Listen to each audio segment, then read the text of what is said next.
Fox and the Grapes. Once upon a time, in a lush and vibrant forest, a clever but somewhat lazy fox named Freddie was wandering around in search of food. The sun was high, and the day was scorching hot.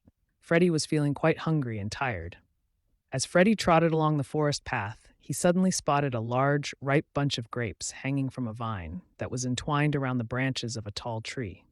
The grapes looked delicious and juicy, and Freddie's mouth started to water at the sight. Determined to eat the grapes, Freddie leaped into the air to grab them. However, they were too high for him to reach. He tried again, jumping higher and higher each time, but the grapes were always just out of his reach. Frustrated and exhausted, Freddie sat down to rest and catch his breath. He looked up at the grapes, and an idea formed in his mind. Freddie decided to climb the tree to get closer to the grapes. But climbing the tree proved to be more challenging than he had anticipated. The bark was slippery, and the branches were thin and unstable. After several unsuccessful attempts, Freddie finally gave up.